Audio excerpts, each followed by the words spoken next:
Good morning. This is Grandma Barb again, and we are trying to get as good a volume as we can so you can hear the story. I'm going to read a story. I will be telling you one about some kittens, and I feel that God really was leading and guiding and helping them find a home. But I'm waiting for some pictures, so we'll wait until we get those, and then I'll tell you the story. I'm going to read the fourth story in this book of value tales, and it's Helen Keller, The Value of Determination.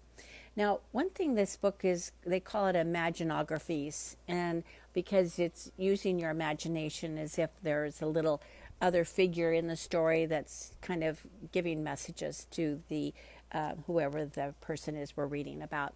And I like to imagine they're kind of saying it's your own good voice. I really think as a Christian, I really truly believe the Holy Spirit is the one who is speaking to us and giving us messages and guiding us if we want him to lead us. So I'm kind of imagining that that is who is the one who is speaking through those little voices. And that would be one of the Godhead. That would be God, the Holy Spirit. The Value of Determination, a value tale about Helen Keller. Hello, hello. As you can see, there are three of us. Our names are Sight, Sound, and Speech. We're the true voice of a remarkable girl named Helen Keller. You know, your true voice is that voice inside you that gives you your best thoughts. Helen was unlike most children because she could not hear or see or even speak. We're going to help you discover how, in spite of all this, Helen went on to live a very happy and successful life indeed, because she knew the value of determination. Close your eyes and plug your ears for just a few moments. Can you imagine what life might be like for Helen Keller? Remember, she was not able to hear, speak, or even see. Well, let's discover that together.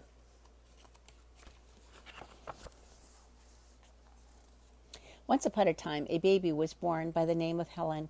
At first, she could see and hear like other healthy children, but then when she was only a year and a half old, little Helen became very sick with a very high fever.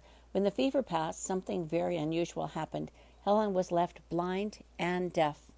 Her parents felt sorry for her and spoiled her. Helen couldn't understand her dark, silent world and became confused and unhappy. She was frustrated and angry and began to behave badly.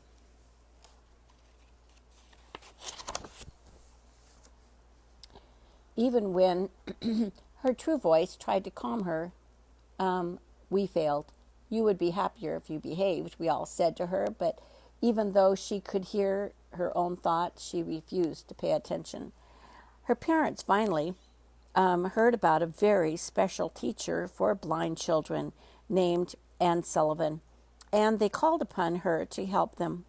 When Anne arrived in the Keller home, she brought a doll for Helen. Helen rudely grabbed the doll out of Anne's hand, but then Anne took hold of Helen's hand, and with her fingers, she spelled the word doll on Helen's hand. What is she doing? Helen wondered. Sound whispered, she's helping you hear the word doll. She's helping you see what the doll looks like, said Sight. She's helping you say the word doll, said Speech, but Helen simply didn't understand. Have there ever been things that you have found difficult to understand? There have been for me. Well, progress was slow and difficult. Helen had liked it when everyone had spoiled her, but Anne wasn't giving in to any of Helen's tantrums. She was going to help her change. Helen, however, was determined that she would not change. Helen, it's good that you are very determined, we would share with her, but can you use your determination to discover what Anne is trying to teach you? I will not, she answered silently. I want to do things my way. Well, Helen didn't know that Anne was just as determined. Anne spent weeks having Helen touch things and then spelling their names in Helen's hand. One day, Anne took Helen to a well and pumped water on her hands. It was cool and wet, and then Anne spelled the word water on Helen's hand. And suddenly, Helen understood. She's teaching me the words for things, Helen thought. That's right, we all responded. There are many words to learn if you just have the determination to learn them. Helen became very excited. Can you remember how you felt when you suddenly understood something? Kind of exciting, isn't it? Helen ran through the house, touching a clock and a lamp and a chair and her teddy bear. She touched the face of her mother and her the mustache of her father, and with each new thing she touched, Anne would spell the word in her hand. The more Helen learned, the more determined she became to learn more about everything she could. You're learning to hear with your hand, said Sound, and you're learning to see with your fingers, said Sight. Someday you may even learn to talk, added Speech, hopefully. Helen was determined that she would, so she traveled with Anne to Horace Mann School for the Deaf, and she set to work to learn how to speak. Can you guess how Helen learned to talk? When Miss Fuller, the school's principal, spoke to Helen, she placed Helen's hand on her mouth. As Miss Fuller spoke, Helen could feel how her principal's lips moved and how her tongue moved against her teeth. Helen learned to move her own lips and tongue in the same way. She's trying to make words, cried Speech. She's learning to talk. Now Helen was finally listening to her true voice, to herself, to her own good thoughts. She smiled often as she continued to learn how to speak more and more words, and even though Helen was blind, she went on to learn how to read as well. She read books for the blind written in Braille by running her fingers over raised dots that made up the words on the page. She was so determined to learn all she could that Helen even went to college, where she spent years studying and graduated with honors. We're so proud of you, Helen, we whispered. You are using your determination to accomplish so much. Can you see how determination might help you in your own life? Definitely. Well, people were impressed with Helen, what Ellen had done, that she became famous. Helen traveled all around the world, speaking to many different groups of people. Even kings, queens, and presidents wanted to meet her.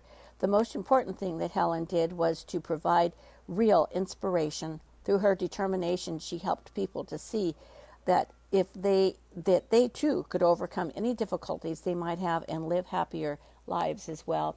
Today, blind and deaf people have more resources than ever before, and through their own determination, they're doing amazing things.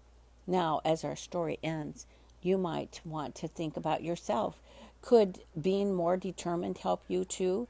You may face different problems than Helen, but whatever you choose to do, you may discover that when you know the value of determination and use it in big and small ways, you can be happier too, just like our good friend Helen Keller.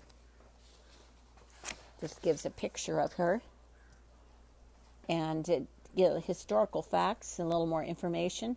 And she lived from 1880 to 1968, so it made her 88 years old that she lived. Long and very important life.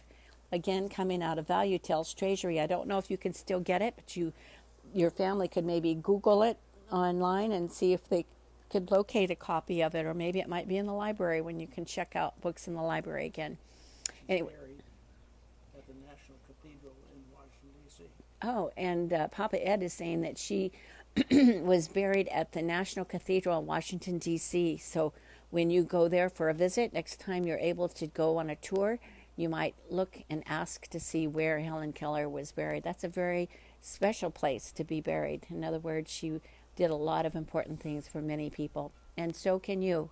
God will bless us, and if we're determined, He will guide and give us many opportunities. Have a great day. Bye for now.